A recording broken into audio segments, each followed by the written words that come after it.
Bonjour, je me présente Gérald Cotta-Michael Foster, ingénieur structure chez Gretec France.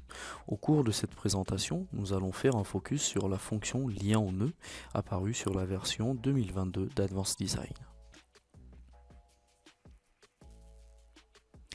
Créer un lien au nœud. Cette fonction permet de gérer plus finement les degrés de liberté aux intersections des filaires.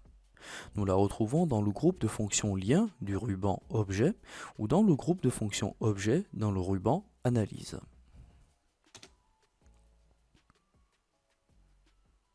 Nous allons faire le focus sur les pannes, les lisses et les montants de ce bâtiment industriel de 24 mètres par 30.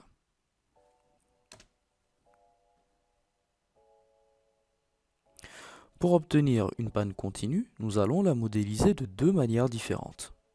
Premièrement, en la modélisant par un filaire continu. Deuxièmement, en la modélisant par un filaire continu et des liens au nœud.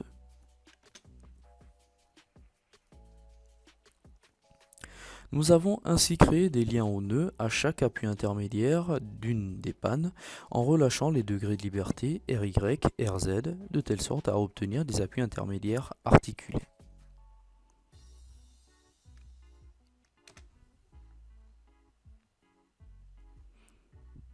Voici les résultats que nous retrouvons pour les moments de flexion MY sous charge permanente.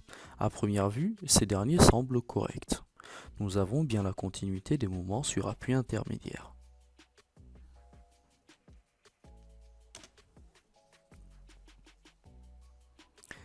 Passons au résultat des moments de flexion MZ sous charge permanente.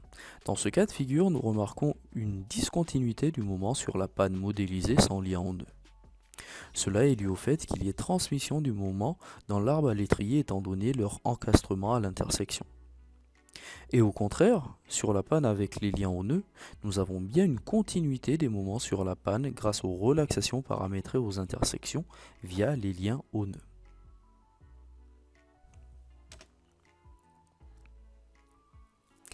Restons dans la gestion de la continuité, mais cette fois-ci, prenons le cas de lisse continue qui est semblable à celui des pannes continues.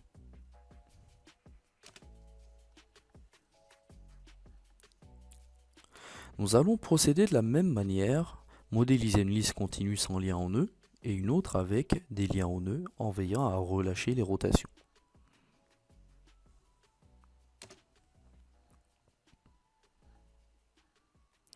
Les résultats du moment de flexion MY laissent paraître une discontinuité sur la lisse continue modélisée simplement que l'on ne retrouve pas sur la lisse modélisée avec des liens en nœud.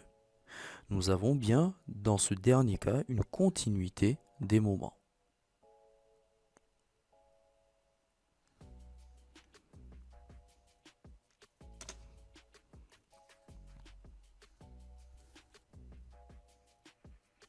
Pour le moment de flexion MZ, rien d'étonnant, nous rencontrons le même problème de discontinuité sur la panne continue sans lien au nœud.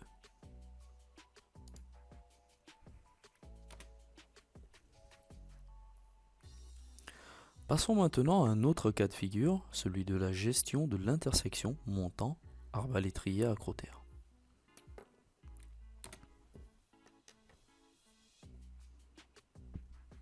La configuration 1 correspondrait à un acrotère encastré sur l'arbre à l'étrier et un montant articulé sur l'arbre à l'étrier ne reprenant pas d'effort normal. Nous pourrions gérer ce cas de figure sans faire appel au lien au nœud, cependant cela ne fonctionne pas toujours comme nous allons le voir plus loin.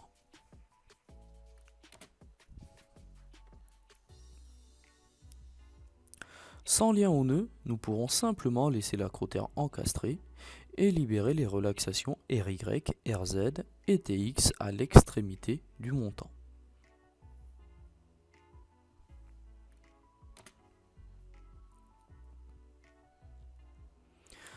En phase d'analyse, nous pouvons ainsi constater qu'au vu des déplacements des éléments sous cas de charge de vent, aucun effort normal dû à l'arbre à l'étrier ne sera repris par le montant et de plus l'acrotère semble bien être stable et encastré. Nous avons un déplacement max de 1,75 cm pour la structure. Dans ce cas de figure, la gestion des relaxations semble avoir plutôt bien fonctionné.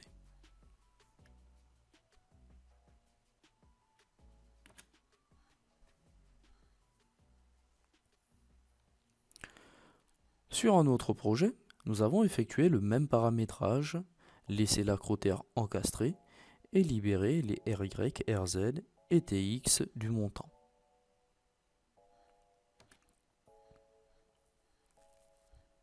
Cependant, nous ne retrouvons pas le même comportement de la structure.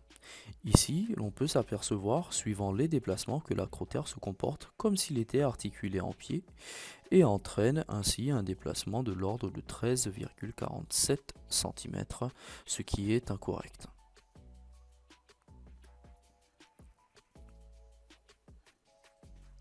Ainsi, le moyen le plus sûr d'obtenir le comportement souhaité est donc d'utiliser le lien au nœud.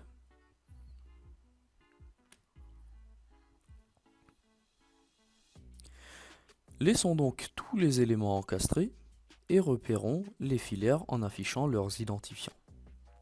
Le montant correspond au filaire 7, l'arbre à l'étrier au filaire 4 et l'acrotère au filaire 186. Puis créons un lien au nœud à l'intersection des filaires. Ensuite, paramétrons les éléments primaires, secondaires et les relaxations. Nous allons ainsi relâcher notre élément principal, le montant, filaire numéro 7, en RY, RZ et TX, par rapport aux éléments secondaires, arbre à l'étrier, filaire 4, et acrotère, filaire 186.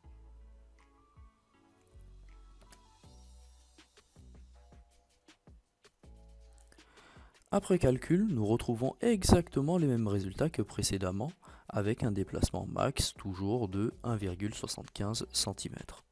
Dans l'exemple 1, que l'on passe par la gestion des relaxations aux extrémités des filaires ou par les liens au nœud, nous aboutissons au même résultat.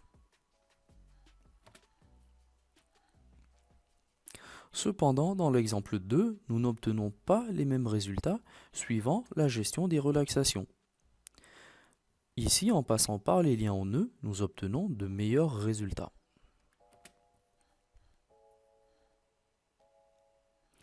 Pour rappel, nous avions précédemment des acrotères qui se comportaient comme s'ils étaient articulés avec un déplacement de 13,47 cm et maintenant ils sont bien encastrés et nous avons un déplacement plus cohérent de 2,40 cm.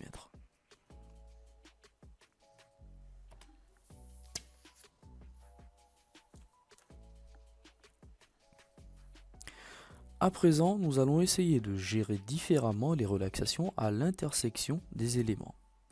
Imaginons que nous ayons ce type de liaison et que nous souhaitons le reproduire sans modifier la modélisation et donc en conservant l'intersection des trois éléments filaires. Cela est une approximation, nous devrions plutôt en réalité raccourcir le montant et prolonger l'acrotère dans notre modèle. Dans ce cas, nous devrions avoir l'acrotère encastré cette fois-ci sur le montant et nous devrions avoir une articulation des éléments verticaux sur l'arbre à l'étrier.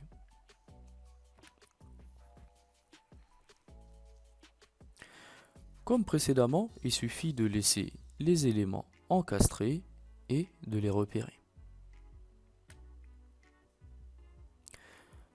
De reparamétrer correctement les relaxations et les éléments primaires secondaires du lien au nœud.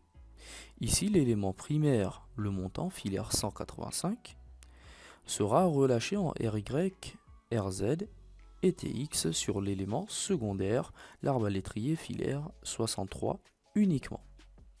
Ainsi, l'acrotère, filaire 188, restera encastré sur le montant.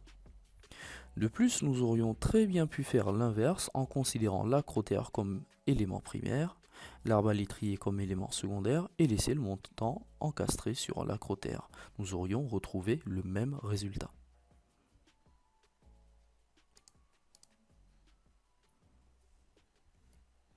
Après calcul, nous obtenons ce résultat. Conformément à la description de la tâche, l'acrotère restera encastré au montant tout en ne reprenant pas le déplacement ou l'effort vertical qui serait dû à l'arbre à l'étrier.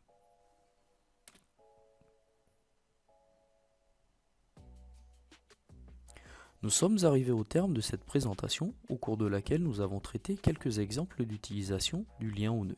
Merci de l'avoir suivi et merci de la confiance que vous accordez à Gretech.